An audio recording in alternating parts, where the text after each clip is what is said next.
Hello and welcome to the CSEd podcast, a podcast where we talk about teaching computer science with computer science educators. For context, we're recording this episode on October 7th, 2020, so potentially some of the things we talk about will feel dated by the time you listen to this. Hopefully, the world will be better when this podcast was released than when it is recorded.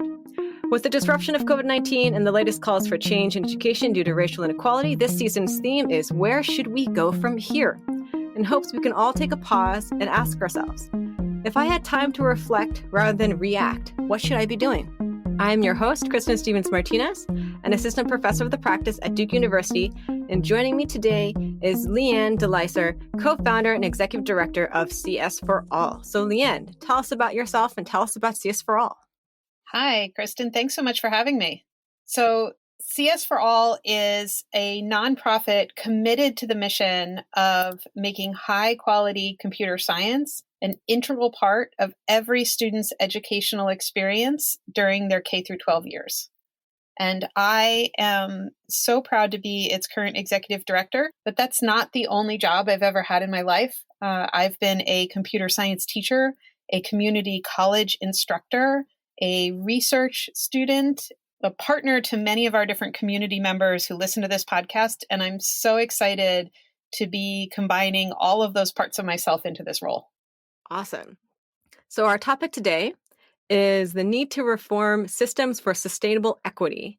And the first question that I'm actually would love for you to define is, what is systemic change? Because I feel like systemic change is a word that I've heard, but I realize I don't actually know what the systemic part, the adjective, actually means. Yeah, absolutely. And I think this is really, really important for computer science education, especially at this moment. We tend to think about change in connection to the people, right? We provide professional learning for teachers. We put students in classrooms. We give them exams and we look at their outcomes and their scores. And so all of that is the people change that we're doing in order to make computer science education happen. Yeah. But those classrooms, those teachers, they inhabit school buildings. And those buildings are part of institutions, schools, school districts, policy environments. All of those things contribute to the system that all of those people have to operate in. And so systems change is really important, not just for the immediate countables of how many teachers and how many students we have, but for the long-term sustainability of exactly what we're trying to get to, which is equity.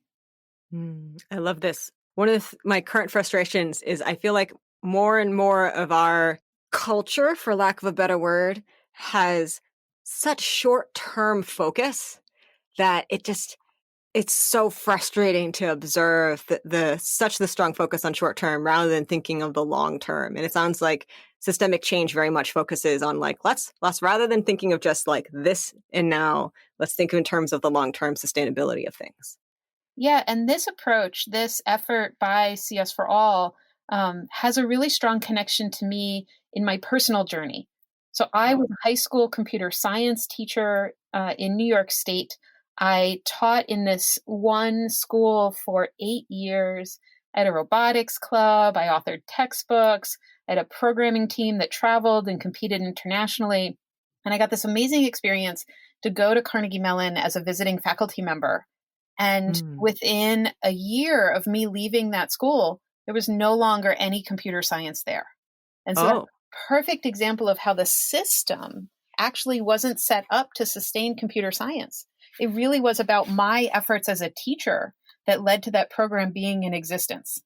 And teachers like myself, they move on, they retire, they leave the classroom, they maybe even become administrators themselves. And if everything in our implementation of computer science education is dependent on that person, then we're always going to have to keep fighting to add computer science to the system because the people change. Oh, I like that insight. So what does CSforAll do specifically? Yeah, absolutely. So one of the things that is great about systems is even though they are not people, people are the deciders in the systems.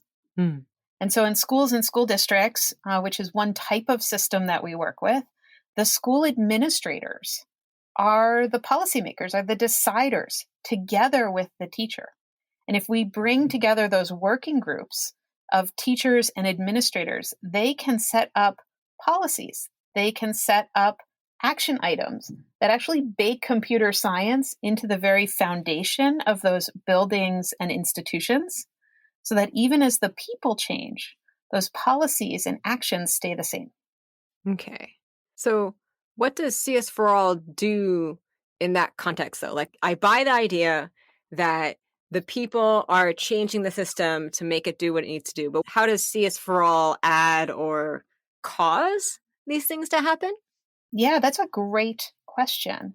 So this kind of centers in on the high quality and integral part of our mission. So many administrators feel like they can't make good decisions around computer science because they don't know what it looks like. They don't know what it means to do it well. And so CS4All runs a program called Script, where we provide tools and a guided process for teams of administrators, teachers, instructional staff, special educators, librarians to come together, think about what they really want, what's really important to them for students in their own communities, and then design a strategic plan of how to get there. How do you make change within your system? How do you add capacity and access in order to get more students into those classes and have them have high quality outcomes? So do people come to you, or do you go to the people? Yeah, so it's a mix, just like anything else. Some of our participants are super enthusiastic. When we did our symposium last January, the team from Connecticut was all in. They emailed us every other week to make sure that they were still in the workshop and could still come. And some other communities tend to be voluntold, right? So there are a few states across the country, like Washington and Iowa, who've created this idea that strategic planning is an important part of their state plan. And so they are running these workshops with local partners and inviting the local districts and really building on those relationships that already exist in that state, the trusted nature that they have with those local on-the-ground folks, to get them to come in and do this kind of strategic planning work that will cause the institutional change to happen over time. So what does it look like on the ground? I'm assuming it's not always a CS class. I'm assuming there's other things that can happen, like in the actual, I don't even want to say classroom, because I'm assuming that I don't want to be that narrow. Could you give an example of what actually happens? Yeah, so let's talk for a second about another granularity of systems change that we're working on. So we have a program this year called Ecosystems for CS that brings together whole communities. And the nice thing about all of our different granularities is we're using a very similar process. So we bring them all in together. We get them to decide why computer science can have meaning for their particular community. So obviously, what computer science can do for kids in the Rio Grande Valley might be very different than what it can do for kids in rural Washington state. And so those community members decide what outcomes are meaningful to their community.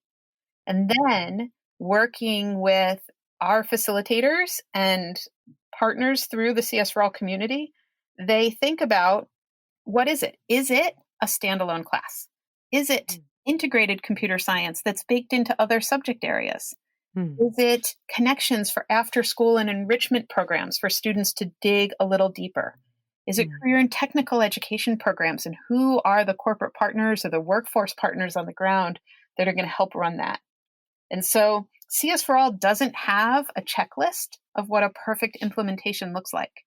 Instead, we ask the systems to dream big about how to change the lives of youth in their community. And then we work together with them and leverage our membership in order to get them to that outcome, to help them take those small steps on the journey that is equity and computer science for all. So it sounds like you kind of bring to them, like, here's a design process that you can follow. And at the end, you'll have like your version of what makes the most sense for your context. And then I'm assuming you provide also like extra support as they start working on implementing their project. Does that sound about right? Yeah, absolutely. So one of the things to know is that systems are like squishy balls. Okay. When you squeeze them really hard, in that moment, they will reshape and reform.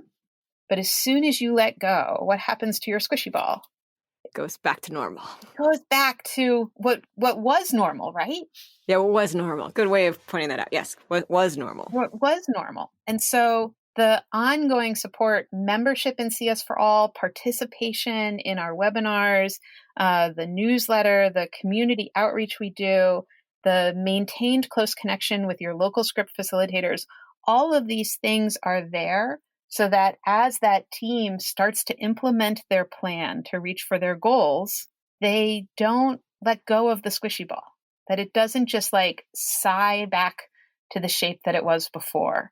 And so we continue to provide that support together with our membership as a way to not just get everybody to agree that it's a good idea, but to get them to take action and make change, and then measure that action to make sure that we're really having the impact we want to have for our students who are particularly underrepresented in terms of local populations and more likely to not access computer science at the levels of which they participate in other parts of the community.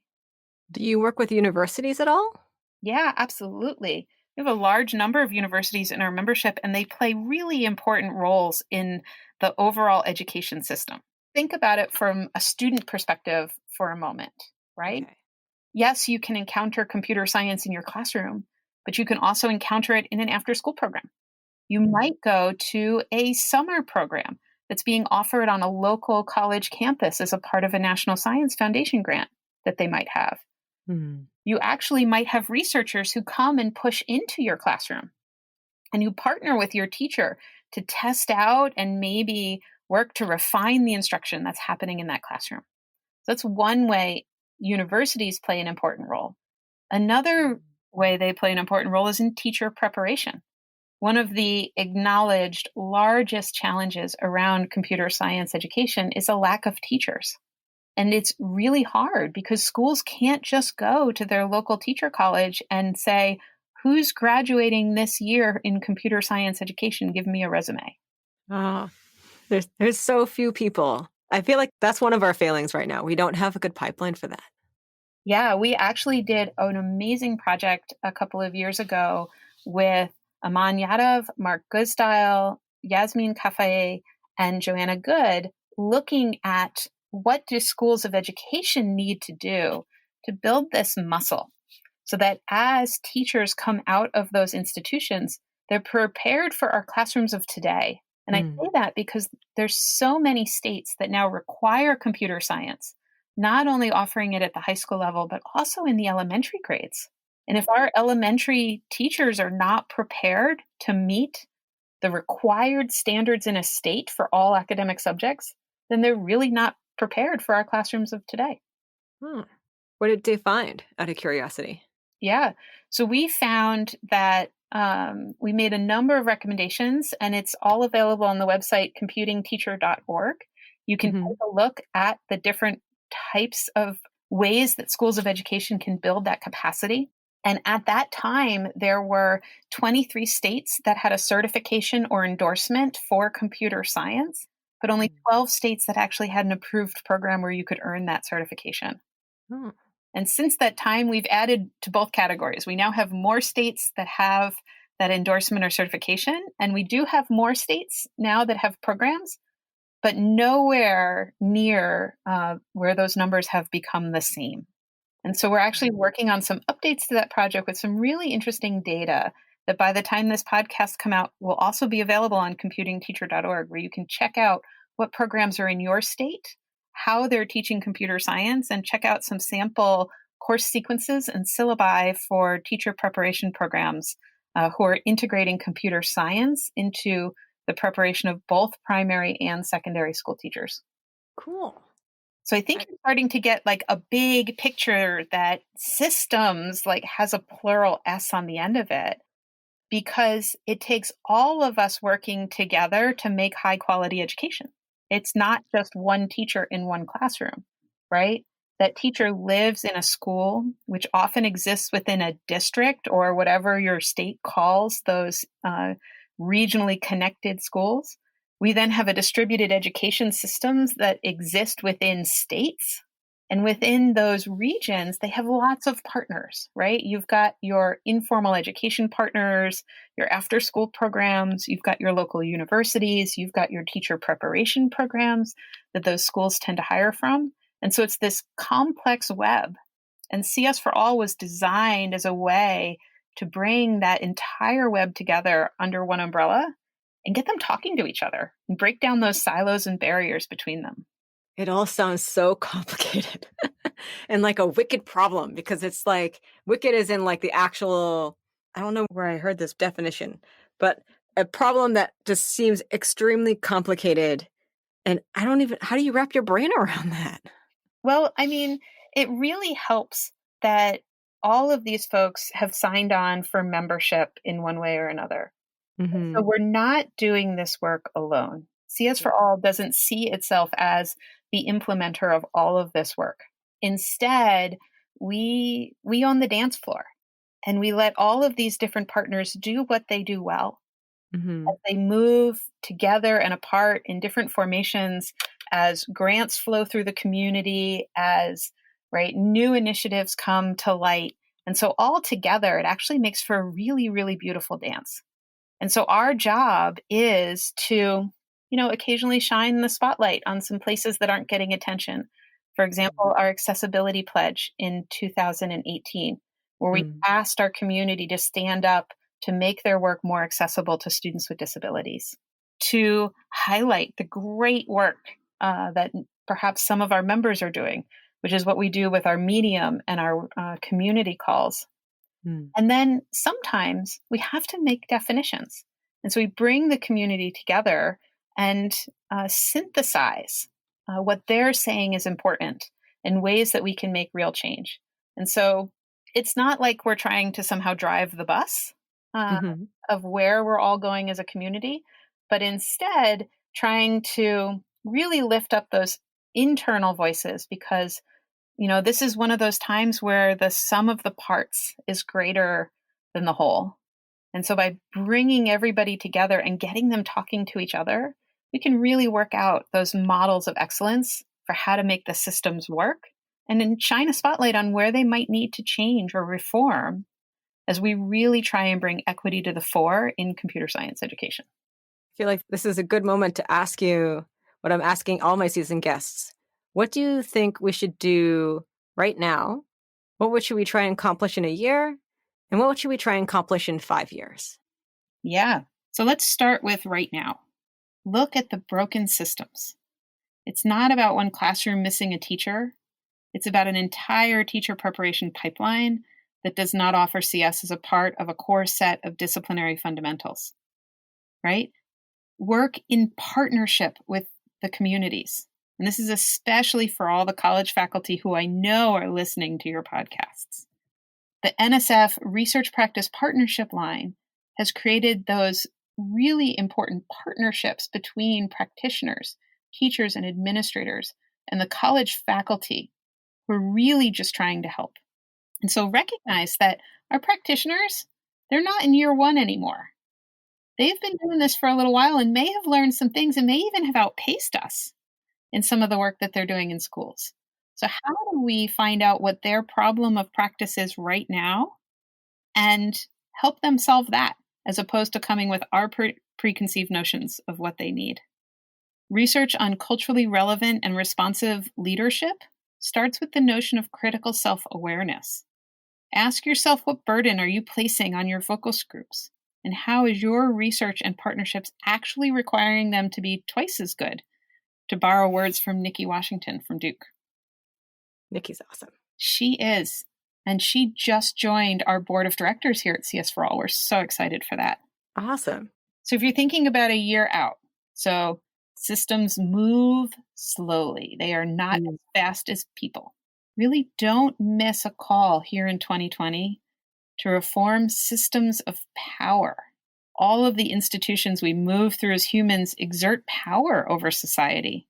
And if we start from an acknowledgement that the systems themselves are broken, do we have to keep reapplying the Band-Aids, keep calling for more teachers, more professional development, more students, and holding up the gaps that we're unable to close once?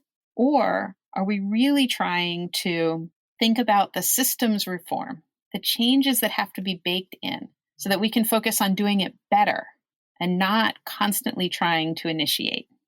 And for 5 years, remember 2 things. Our systems, those squishy balls, they're going to jump back, but the problems will change. CS education's still a baby, right? So think about the difference between a newborn and a kindergartner.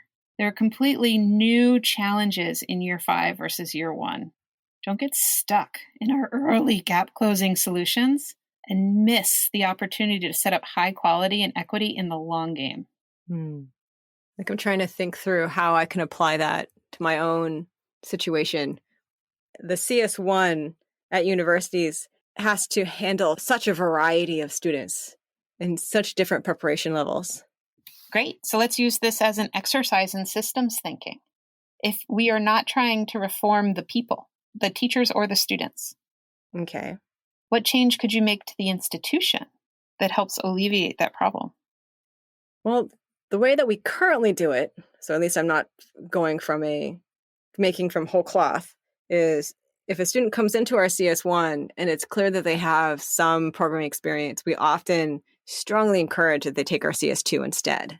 Yeah, and Harvey Mudd has created separate CS1s. So rather than bumping a student forward, because that might not always be appropriate, allowing them to come in at different points. And even though then they have the same output, they all end CS1 and go to CS2, but they have critically reduced the dropout rate and increased the participation rate, especially of young women, by creating cohorts that are centered in on the experience level of the students coming in. Yeah, I've talked to Colleen about that one. And Colleen is at Harvey Mudd. And the thing that I struggle with most is how to frame it so that students don't create a negative culture for if you are not in the top group, for lack of a way of defining it. And so they then look at the ones who didn't make it to the top group and they're like, oh, you're a second class citizen. Like you don't know as much as I do. And I'm therefore better than you. Like that's the piece that I struggle with. And I feel like I would have to actually go to Harvey Mudd and just watch them for a whole semester just to kind of learn how they prevent a toxic culture like that. Well, the question is it more toxic in the dorm when you have students who are enrolled in different classes? Mm-hmm. Or the classroom where you have students who feel like they're unable to answer because their peers raise their hand and are called on faster than you can think through the problem? I hadn't thought of it that way. I don't know. That is a good question, though. That is something to consider. I hadn't thought of that cost versus benefit. Yeah. So Rafi Santo, who is a colleague of ours and is finishing up a project following 8 school districts through a year-long process of looking at the way they've created system routines around equity. Mm-hmm. One of his big takeaways is that you reform the system, not the students. What does that mean exactly? Right. So let's go back to our example. It's not about creating extra help for the students to help them catch up. It's not about somehow making extra office hours or extra labs to try and get those students who didn't come in with the same preparation reformed to meet their peers. Instead, what Colleen did while she was at Harvey Mudd and what the larger Harvey Mudd Computer Science Department has done is they've created a system where you don't have to reform the student. The student is added in a way that honors the strengths they bring to the program and has common outcomes to, I think catch them up is the wrong way to phrase it. Yeah. But to put everybody on the same starting point for CS2. One of the most important things as we're thinking about equity for all students is to think about them from an asset-based mentality. What are the assets that students bring with them? And then how do we leverage those assets and design the systems to make the best use of those assets as we work towards the outcome we desire at the other end of the educational institution. I think I'm struggling to picture what they've done at Harvey Mudd to make that work. But I think that's definitely a case of more needing to dig deeper and understanding what's going on. But I do have a different question. So one idea that I had to try and change the dealing with different students coming into CS1 at different levels is to take the CS1 and basically transform it over multiple years, because I know that the transformation would take me multiple years to get right, into a flipped asynchronous mastery class. And so the idea would be to figure out a way to allow students to go through the material as quickly or as slowly as they need to, with the goal that by the end of the semester, everyone will have mastered the material they need to master. Some students, for example, who aren't quite ready for CS2, but CS1 is going to be in some ways really boring if it was synchronous, they'll be able to get through the material quickly, or they'll be like, wait a while and then start later in the semester and still get through the material quickly. While others who need the entire time get that entire time. And that would be a different way to handle the large variety or to handle the diversity of student experiences when they come into the classroom. Yeah. But it feels like, from what you've just said about equity and everything, this isn't quite right. So let's take the fairness perspective for a second. Okay. Right? You have two students who come into Duke. They are placed in the same class. They're going to earn the same credit hours. One of them is going to spend 3 times as much time to earn those credit hours as the other. Yes. And from what we know about computer science education, it is likely that that student who has to spend 3 times as much time may also need to work at the same time they're taking the class. Mm-hmm. They also have family members that they're trying to care for. They have other outside factors that prevent them from focusing solely on their classwork as the only thing they do in their life in that semester. So is it still fair if a student who comes in with no prior experience would have spent the same amount of time they would have if the class hadn't changed? So if a student comes in with no prior experience and they spent X number of hours to learn the material in a before transformation year, and after we do this whole transformation, and they come in with no prior experience and they spend that same amount of time, is that fair compared to the student who came in with a lot of prior experience and then went through the material much faster? I can definitely see students perceiving this as unfair to a certain extent, because they look at their peers who had all the prior experience, blaze through the material quickly. Well, they come in with no experience and they don't necessarily recognize the inequality there. And so they then see it as they must be slow. And that's definitely something that I haven't thought through enough to figure out how to combat. But I agree that that's definitely a problem as I'm like talking my way through this. Yeah. And, I think we have this version of meritocracy in our brain. Mm-hmm. This, much as we talk about it no longer being a weeder class in CS1, no longer a determinant of who is worthy. There's still some, things that dribble in our conversation that anchor back into inequitable practices in education. College is predicated around this notion of course hours, how much time you spend to develop mastery and earn credit. Yeah, that part bothers me too. Right? And so, of course, someone coming in from a K-12 institution that didn't give them the same enrichment experience is going to have to spend more time to gain that knowledge and practice. Mm-hmm. The question is, are they doing college level work and should they be rewarded for it? Or are they doing remedial work and you're somehow creating a situation that needs to remediate the student for what we see as a failing in K-12? And it's one of the reasons why we have to think together as a system. Because if our colleges are, quote unquote, remediating students who are coming in without this fundamental baseline knowledge from their K-12 institution, then we at K-12 are failing them in making them college ready.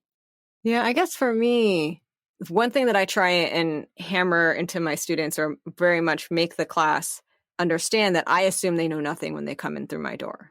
And it's actually, I think, one way I get a bunch of students to take the CS2 instead. I tell them that, like, if you know something, you might be bored in this class because you are not my audience. And in some ways, it frustrates me, actually. Some of my colleagues then tell me that I should add tougher things to the curriculum to throw the smart, quote unquote, students a bone. And I'm like, but the class is not for them. I feel like I shouldn't have to throw them a bone. They shouldn't be there. But they also have nowhere to go. True. So again, we're trying to reform the people, the students, or you in your teaching methodology, instead of the broken system that's combining them together in a way that's inappropriate for the knowledge they have.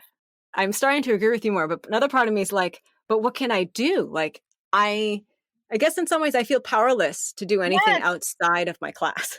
Yes, and that's the whole point. If teachers or instructional personnel are the only advocate for change, they can only change what's inside their four walls. And so my response to you would be, let's sit down with your dean and your administration and talk about these problems together and see if we can design a way to change the system to meet their needs. It has to be collaborative because the system is owned by multiple people. You can't do it alone. And that's the whole point. Yes, we need those teacher leaders and those advocates. Absolutely. And they're doing amazing creative things on the ground, but I want to make their job easier. I don't want them to have to bend over backwards because the system is broken. You, as an instructor, shouldn't have to bend over backwards in this untenable situation because the system is broken. We need to fix the system. I guess, like, I don't have enough experience to actually really even envision what that would require. Because, like, the most I can think of is we're dealing with what is given to us when students enroll into the university. And you're kind of referring to going up a level even higher and looking at not just the university, but the inputs and outputs of the pieces of the system that input into the university as well, and looking at those. Yeah, we all operate at different levels of granularity in our work, right? And for me, I get excited about macro level systems change because I have this amazing membership and community working every single day to do it on a local level, on a building level, on a community level, on a state level, and yes, even a whole bunch of orgs that are trying to do it on a national level. So I'm not doing this alone. And in fact, that was my recommendation to you, was to not do this alone. And so probably the most important thing you can do for systems change is sit down in a room with partners and administrators and decision owners and think about what are the symptoms of our broken system. And then work together, because I can tell you that America's education workforce, our teachers, our administrators, our out-of-school time professionals, our community leaders, our parents, they are some of the most creative problem solvers on the planet. They've had to be. And if we just put them together and let them imagine a better future for kids, they're going to come up with some pretty amazing ways to change the systems that are stuck in a model that's been around for 100 years. If COVID is anything, it's a chance for us to throw away our duct tape glasses. You know, that pair of glasses that kind of broke and is a little wonky, and so you duct tape a corner of it, and then they still kind of stay on your head, and you know you need a new prescription, but you're comfy with the ones you have, and you don't want to haul your butt all the way down to the eye doctor's office to get the new prescription and order the new glasses. That's where we are. We've got an education system that is a pair of duct tape glasses. Yeah, I agree with you there. Yeah, and all of the stuff around coronavirus has basically said, nope, duct tape's not going to hold anymore. And it's giving us the motivation to really question, what change can we make? We've seen such an increase actually in demand this summer for our strategic planning workshops. Mm-hmm. And the teams that are coming to do the planning are open in a way that they haven't been before to reimagining what happens in their buildings.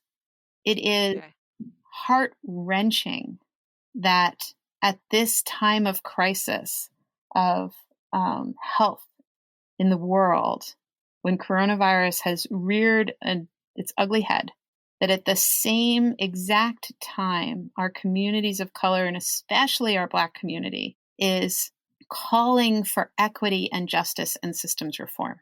Mm. But those two things happening at the same time have created pressure on our education systems that the likes of which we have not seen for a generation. It's letting us reimagine what it means to do education well, what high quality education is, who is it for, and how is it broken? And how can we really understand what all of our students need to start their professional lives from an even playing field? And in this moment where the world is poised to imagine a better place, I think it's the perfect opportunity for computer science education with its connection to real-world problem solving, to communication and collaboration, and a movement that has equity and social justice as a part of its core fundamentals. I think it's the perfect time for us to come in and work hand in hand with education systems to reimagine how we create the workforce of tomorrow. I'm like just sitting here a little speechless, just kind of taking it in. Well, I tell my team on a regular basis that I'm a glass a quarter full kind of girl. And I think now in 2020, we're facing so many challenges. Mm-hmm. And I am fortunate to have such privilege in my life. Even having grown up in a log cabin my father built on a mountain in rural America, the path that has led me to this place constantly leads me to question the systems. Well, I'm glad that you're here and you're figuring it all out. Thank you. All right. And with that, let's close with TLDL, too long didn't listen. What would you say is the most important thing you'd want our listeners to get out of our conversation? To make the biggest change, we can't reform the people alone. It's not about fixing the students or fixing the teachers. Because those humans inhabit buildings, institutions, systems, policy environments. And all together, we need to consider how to change those things to really, really make sustainable equity for students. Very nice. All right. Well, thank you so much for joining us, Leigh Ann. I'm so happy to be here, and I hope now you have a slightly bigger picture about what systems reform means. Definitely. I definitely feel like I have a much better idea. And it's like I have a better idea, but I think I'm also a little more overwhelmed. But that is okay. That's okay. You don't have to do it alone, and you shouldn't. Yes. And this was the CSEd podcast, hosted by me, Kristin Stephens-Martinez at Duke University, and produced by Amarachi Anakaronye. And remember, teaching computer science is more than just knowing computer science. And I hope you found something useful for your teaching today.